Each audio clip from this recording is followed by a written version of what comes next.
हमारे इस चैनल में आप सभी का स्वागत है।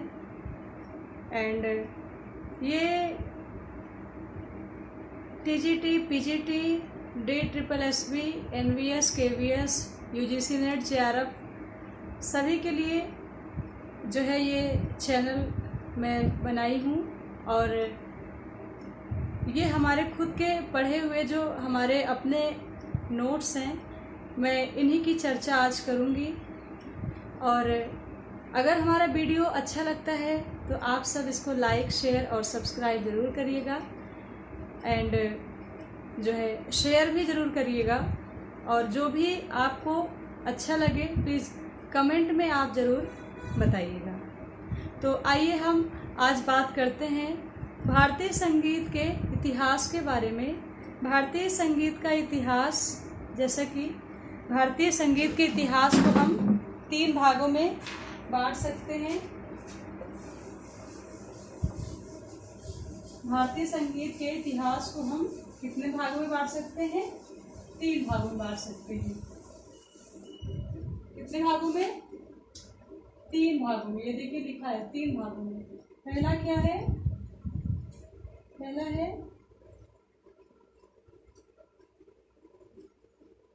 प्राचीन काल, दूसरा है मध्यकाल,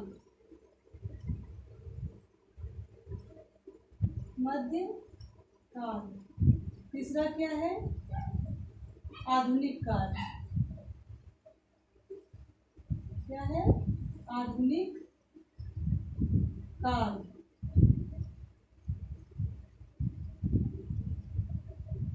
तीसरा क्या है? आधुनिक काल। अब इन सब का समय क्या है? प्राचीन काल क्या है? 800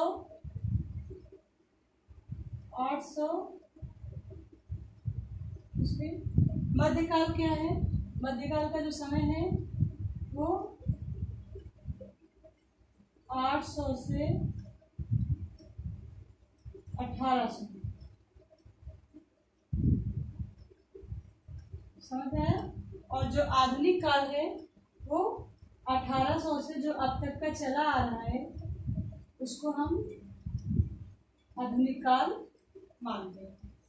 तो आपको समझ में आ गया होगा प्राचीन काल, मध्यकाल और आधुनिक काल। तो प्राचीन काल में क्या क्या है? 800 ईस्वी से। मध्यकाल 800 से 1800 ईस्वी। एंड आधुनिक काल जो है 1800 ईस्वी से स्टार्टिंग है। ओके, तो भारतीय संगीत के इतिहास की यहाँ पे चर्चा की जा रही है। तो भारतीय संगीत का जो इतिहास है इतना प्राचीन रहा है कि इसके जन्म के विषय में आज तक कई विद्वानों में विभिन्न मत रहा है। पुराण हिंदुओं का धार्मिक ग्रंथ माना जाता है। जो पुराण है वो हिंदुओं का धार्मिक ग्रंथ माना जाता है। और संगीत का वर्णन पुराणों में प्राप्त होने के कारण यह स्पष्ट हो जाता है कि हिंदुओं ने संगीत का संबंध धर्म से जोड़ दिया था। यानी कि पुराणों में संगीत का वर्णन होने के नाते इसको, जो संगीत है, इसको धर्म से जोड़ दिया गया है। और आर्यों के आदि ब्रह्मा, विष्णु, महेश हैं। कौन है? आर्यों के आदि ब्रह्मा, विष्णु और महेश हैं। तो इसमें ब्रह्मा जी जगत को पालन करने वाले और विष्णु भगवान जगत का, इसमें ब्रह्मा जी जगत को उत्पन्न करने वाले हैं और विष्णु जी जगत को पालन करने वाले हैं। और महेश को क्या कहा गया है? संसार का संहारकर्ता कहा गया है। विष्णु भगवान के हाथ में क्या है? शंख है। भगवान ने पिनाक का आविष्कार किया। इसे तंत्र वाद्यों का पिता माना गया। नारद का अहंकार नष्ट करने के लिए भगवान विष्णु उन्हें अपने साथ स्वर्ग में भ्रमण कराने ले गए थे। भारतीय संगीत के अंतर्गत राग रागिनियों के जन्मदाता भगवान शंकर को माना जाता है। किसको माना जाता है? भगवान शंकर को माना जाता है। माँ सरस्वती के हाथों में क्या है? बीड़ा है। नारद ऋषि के हाथ में नारदीय बीड़ा है। शंकर जी के हाथ में डमरू है। विष्णु भगवान के हाथ में शंख इत्यादि इस बात के अकाट्य प्रमाण हैं कि जब से सृष्टि का जन्म हुआ था तभी से भारतीयों को संगीत का ज्ञान प्राप्त था। अब ये भी क्वेश्चन आ सकता है कि भाई संगीत का जो है जन्म कब से हुआ, तो यहाँ पे साफ पता चल रहा है कि जब से सृष्टि का जन्म हुआ तभी से भारतीयों को संगीत का ज्ञान प्राप्त हुआ। इस काल में संगीत की कुछ विशेषताएं भी रही हैं। इस काल में संगीत की कुछ विशेषताएं भी हैं। क्या क्या है? संगीत के द्वारा ईश्वर आराधना का मौलिक भाव से भारत द्वारा संपूर्ण विश्व में फैला। यानी कि इस काल के संगीत का, प्राचीन काल के संगीत, इस काल में भारत में शास्त्रीय संगीत, शास्त्रीय रूप इतना पवित्र एवं शुद्ध है कि उसके मुकाबले अन्य देशों में संगीत में वैसा उत्तम रूप प्राप्त नहीं होता है। इसमें कहने का मतलब यह है कि भारत में जो शास्त्रीय संगीत का जो रूप है इतना पवित्र, इतना शुद्ध है कि और वो किसी देश में पाया ही नहीं जाता। मतलब यहाँ पे शास्त्रीय संगीत की शुद्धता एवं पवित्रता की बात की जा रही है कि भारत में जितना पवित्र शुद्ध है उतना और किसी देशों में नहीं है। इस युग में मृदंग, वीणा, वंशी व डमरू इत्यादि वाद्यों का वर्णन प्राप्त होता है। यानी कि इस युग में क्या क्या प्राप्त होता है? जो प्राचीन काल का समय था उसमें मृदंग, वीणा, वंशी, डमरू इत्यादि वाद्यों का वर्णन प्राप्त होता है। क्या? मृदंग, वीणा, वंशी, डमरू इत्यादि वाद्यों का वर्णन, मृदंग, वीणा, वंशी, डमरू इत्यादि वाद्यों का वर्णन प्राप्त होता है। इस काल में गायन, वादन और नृत्य में स्त्रियां अधिक समय दिया करती थी। यानी कि इस समय में क्या था कि गायन, वादन, नृत्य यानी कि तीनों में जो है स्त्रियां बहुत ज़्यादा समय दिया करती थी। हालांकि इस समय आज भी दे रही हैं, बट उतना नहीं जितना पहले दिया करती थी। पहले वो कंपल्सरी हर एक घर में जितनी भी स्त्रियां होती थी वो संगीत जरूर सीखती थी। और इस काल में गायन, वादन और नृत्य में स्त्रियां अधिक समय दिया करती थी। इस काल में कवि और संगीतज्ञ का घनिष्ठ संबंध स्थापित हो चुका था। इस काल में कवि और संगीतज्ञ का घनिष्ठ संबंध स्थापित हो चुका था। आइए अब हम मध्यकाल की बात करते हैं, मध्यकाल पर चलते हैं। तो मध्यकाल का जो समय है आइए देख लेते हैं यहाँ पे।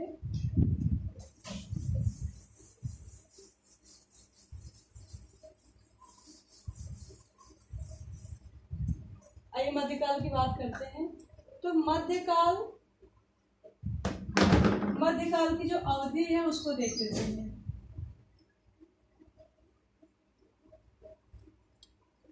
मध्यकाल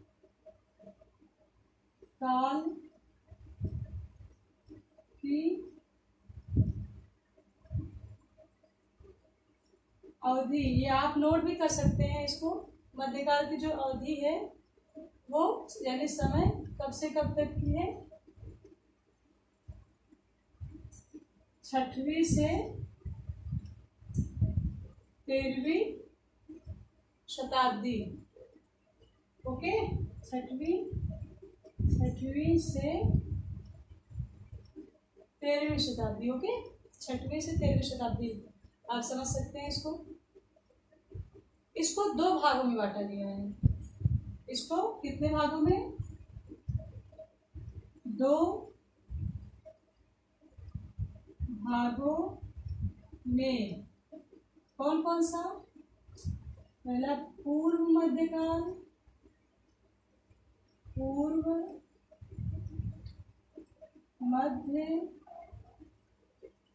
मध्यकाल, दूसरा उत्तर मध्यकाल। पहला पूर्व मध्यकाल, दूसरा उत्तर मध्यकाल।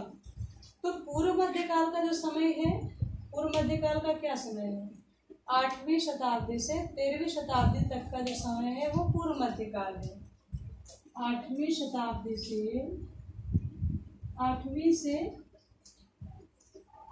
से 13वीं शताब्दी। कितनी? 13वीं। 8वीं से 13वीं शताब्दी जो है वो पूर्व मध्यकाल है, और अभी मध्यकाल, उत्तर मध्यकाल जो है उसकी चर्चा भी हम आगे करेंगे। पहले पूर्व मध्यकाल की बात कर लेते हैं, आप नोट कर लीजिएगा। पूर्व मध्यकाल का जो समय है कब से है, 8वीं से 13वीं शताब्दी तक। ओके, मध्यकाल को 6वीं से 13वीं शताब्दी माना जाता है। पूर्व मध्यकाल जो है, जो पूर्व मध्यकाल है उसे कब का मानते हैं, उसे 8वीं से 13वीं शताब्दी मानते हैं। ओके, मध्यकाल की चर्चा भी हम आगे करते हैं। यह काल अभी पूर्व मध्यकाल में, पूर्व मध्यकाल में देखिए, इस काल में जो है शारंग देवकृत संगीत रत्नाकर और पंडित जयदेव कृत गीत गोविंद से यह ज्ञात होता है कि उसमें प्रबंध गायन प्रचलित था। इस समय कौन कौन सी रचनाएं ज्यादा प्रचलित थी? शारंग देव का संगीत रत्नाकर, शारंग देव का संगीत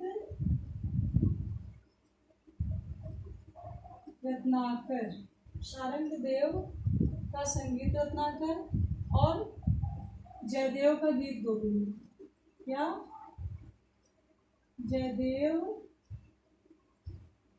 का गीत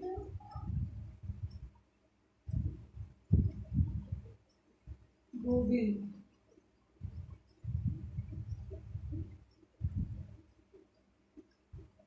जयदेव का गीत गोविंद। ओके, जयदेव का गीत गोविंद समझ में आ गया होगा। तो इसलिए इस काल को क्या कहते हैं, प्रबंध काल भी कहा जाता है। क्या कहा जाता है? इसलिए प्रबंध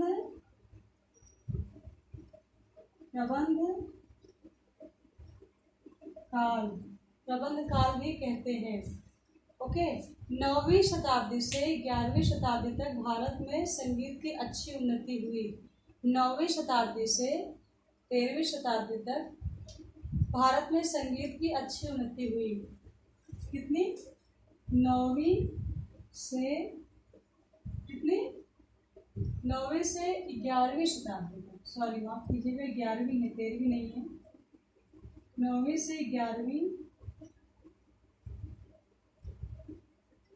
शताब्दी तक जो है क्या हुआ, भारत में संगीत की अच्छी उन्नति हुई।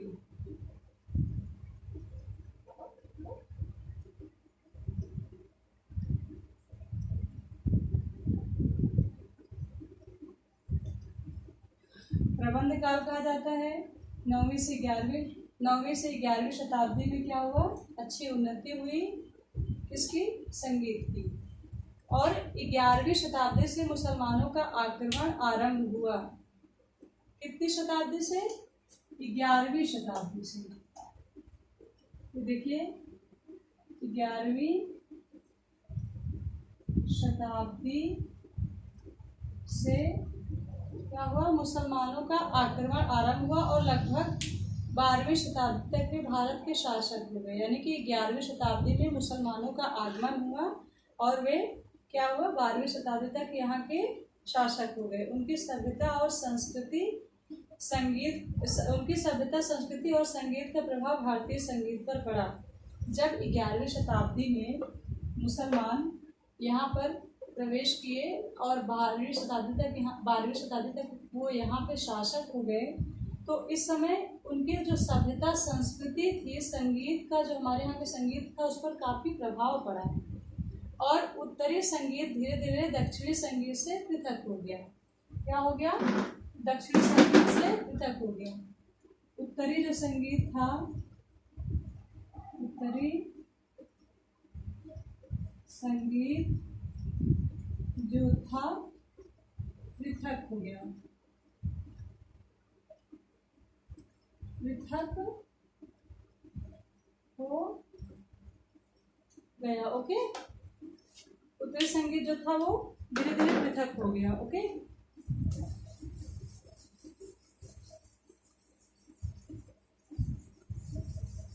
उसके बाद क्या हुआ ये देखते हैं। किस काल में कई संगीत के ग्रंथ प्राप्त हुए, यानी कि पूर्व मध्य काल में संगीत के जो ग्रंथ प्राप्त हुए वो कौन कौन से हैं? 3 ग्रंथ आप देख लीजिए। पहले 3 ग्रंथ प्राप्त हुए थे। कौन कौन से? कितने ग्रंथ? 3 ग्रंथ। पूर्व मध्य काल में,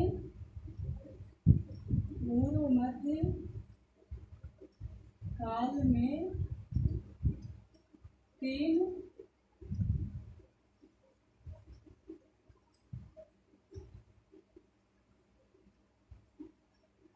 पूर्व मध्य काल में 3 ग्रंथ। पूर्व मध्य काल में क्या हुआ? पूर्व मध्य काल में 3 ग्रंथ। पूर्व मध्य काल में 3 ग्रंथ जो है हुए। 3 ग्रंथ कौन कौन से होंगे बताइए? संगीत रत्नाकर, संगीत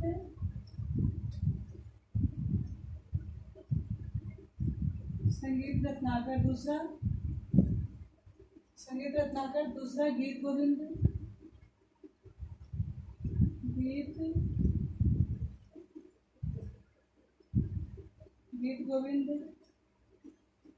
तीसरा क्या है? संगीत मकरंद। 1 मिनट। पहला ग्रंथ जो था वो क्या था? माफ कीजिएगा, ये मैंने सीरियल वाइज नहीं लिखा था। पहला जो ग्रंथ था संगीत मकरंद था।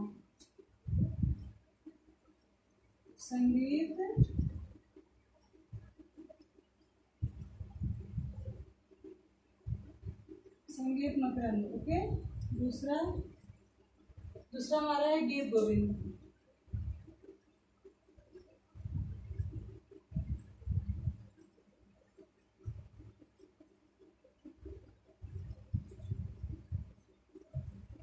संगीत मकरंद, दूसरा हमारा गीत गोविंद, तीसरा हमारा है संगीत रत्नाकर। क्या है? संगीत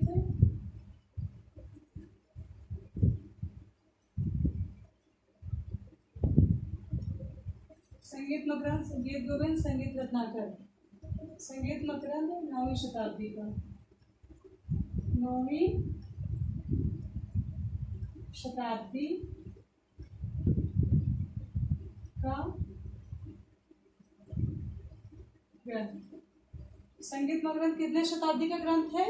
9वीं शताब्दी का है। गीत गोविंद क्या है? तब किसका है ये भी पता होना चाहिए। संगीत मकरंद किसका है? नारद का।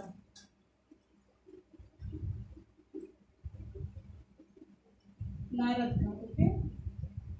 संगीत मकरंद किसका है? नारद का। संगीत ये किस शताब्दी में हुआ? 9वीं शताब्दी में, ओके। जो गीत गोविंद है वो जयदेव का है।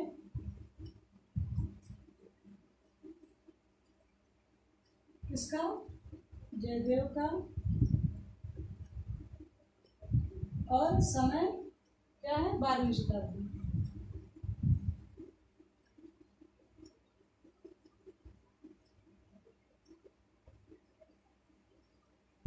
समय जो है इसका 12वीं शताब्दी है।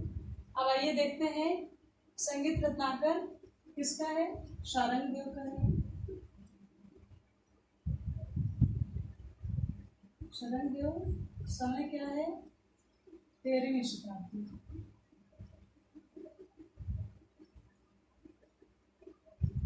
13वीं शताब्दी, ओके।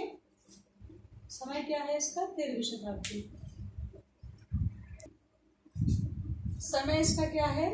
13वीं शताब्दी। अब आप इसको नोट भी कर सकते हैं, जैसे कि इसमें देखिए पूर्व मध्यकाल में 3 ग्रंथ थे। मैं फिर से रिपीट कर दे रही हूँ, 3 ग्रंथ थे। पहला संगीत मकरंद किसका था? नारद का था। समय इसका 9वीं शताब्दी था।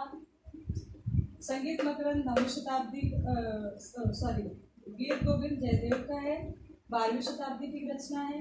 संगीत रत्नाकर शारंग देव का है, 13वीं शताब्दी की रचना है। समझ में आ गया? अब आइए इनके बारे में थोड़ा सा और देख लेते हैं।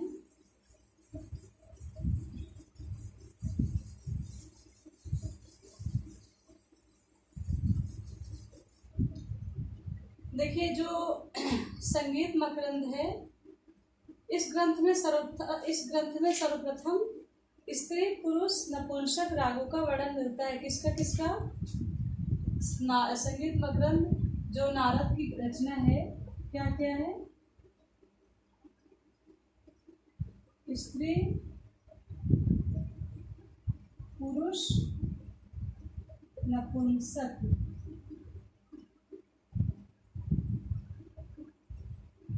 स्त्री पुरुष नपुंसक। स्त्री पुरुष नपुंसक किसमें मिलता है? नारद की जो रचना है संगीत मकरंद।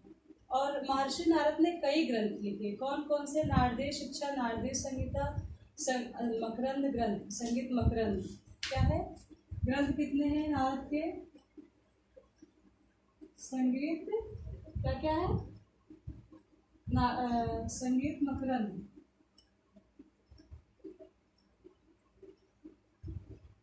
संगीत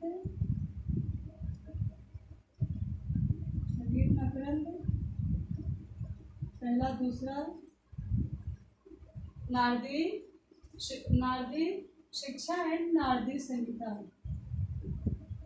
नारदी शिक्षा एवं नारदी संगीता। संगीत मकरंद, नारदीय शिक्षा एवं नारदीय संगीता, ये ग्रंथ किसके हैं? नारद के। अब आइए देख लेते हैं गीत गोविंद, ये किसकी है? ये तो गीत गोविंद जयदेव की है, मैंने बता दिया था पहले ही। जयदेव कवि ही नहीं गायक भी थे। जयदेव जो थे वो कवि ही नहीं गायक भी थे। इसमें स्वर लिपि संगीता संस्कृत में लिखे गए प्रबंध और गीतों का संग्रह है। जो जयदेव की रचना गीत गोविंद है, उसमें क्या है? स्वर लिपि संगीता। क्या? स्वर लिपि संगीता। स्वर लिपि संगीता। ओके, उसमें क्या है? स्वर लिपि संगीता संस्कृत में लिखे गए प्रबंध और गीतों का संग्रह है। शारंग देव के जो संगीत रत्नाकर है, उसमें जो है भारत के समान 18 जातियां उसमें भी मानी गई हैं। जाति के 13 लक्षण और समस्त रागों को 10 भागों में बांटा गया है। 10 विधि राग वर्गीकरण कहा गया है। ठीक है, यानी कि भारत के समान इन्होंने भी कितनी जातियां मानी है? भारत के समान कितनी जातियां मानी है? 18 जातियां। 18 जातियां। ओके, भारत के समान इन्होंने भी 18 जातियां मानी हैं। उसके बाद भारत के समान 18 जातियां और जाति के 13 लक्षण। जाति के कितने लक्षण? जाति के 13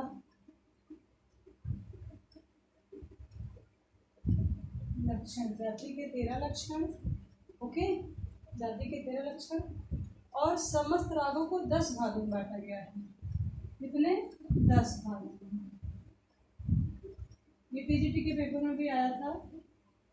10 भागों में बांटा गया है। समस्त रागों कितने भागों में बांटा गया है? 10 भागों में बांटा गया है, जिन्हें 10 विधि राग वर्गीकरण कहा गया है।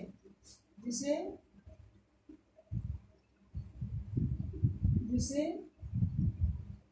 10 विधि राग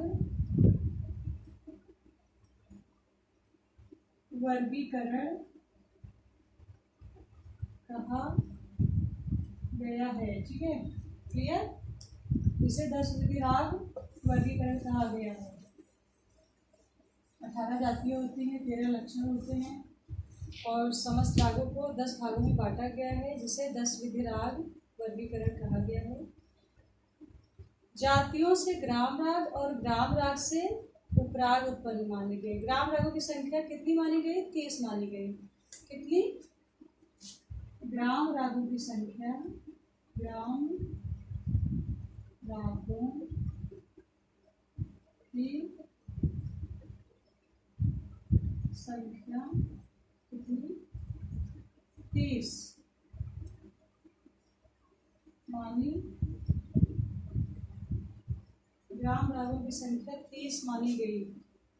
ओके, यह संगीत का अति महत्वपूर्ण ग्रंथ माना जाता है। अब आइए बात करते हैं उत्तर मध्यकाल की। तो उत्तर मध्यकाल का जो समय है वो क्या है? उत्तर मध्यकाल को हम 13वीं शताब्दी से 18वीं शताब्दी मानेंगे। उत्तर मध्यकाल का जो समय है कितना है वो? 13वीं शताब्दी से 18वीं शताब्दी मानेंगे। कितना मानेंगे? 13वीं शताब्दी से 18वीं शताब्दी। उत्तर मध्य काल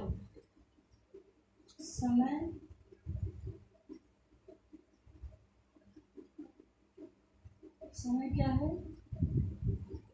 13वीं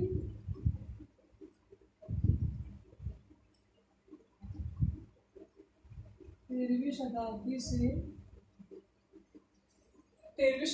से 18वीं शताब्दी।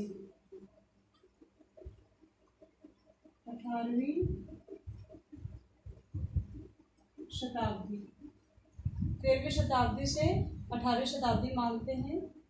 और इस काल में फारस और उत्तर भारतीय संगीत का मिश्रित रूप भली भांति विकसित हुआ। इस काल में फारस और उत्तर भारतीय क्या क्या? फारस और उत्तर भारतीय, फारस और उत्तर भारतीय क्या हुआ? का मिश्रित रूप भली भांति विकसित हुआ और इसे विकास काल भी कहा जाने लगा। क्या कहा जाने लगा? इसे विकास काल भी कहा जाने लगा। क्या? विकास काल। इसे जो है विकास काल भी कहा जाने लगा। और अधिकांश मुसलमान राजाओं को संगीत से प्रेम था और उन लोगों ने अपने दरबार में संगीत को आश्रय दिया। यानी कि जो उत्तर मध्यकाल है उसका जो समय है वो 13वीं से 18वीं शताब्दी माना जाता है। उसका जो समय है 13वीं से 18वीं शताब्दी माना जाता है। और फारस और उत्तर भारतीय संगीत का मिश्रित रूप भली भांति प्राप्त होता है और इसे विकास काल भी कहते हैं। अधिकांश मुसलमान राजाओं को संगीत से प्रेम था अतः उन लोगों ने अपने दरबार में संगीत को आश्रय दिया। उन लोगों ने क्या किया? अपने दरबार में संगीत को आश्रय दिया। उत्तर मध्यकाल के अंतर्गत कितने लोग आते हैं? आइए इससे हम देख लेते हैं। एक नजर लिख करके देख लेते हैं इसको।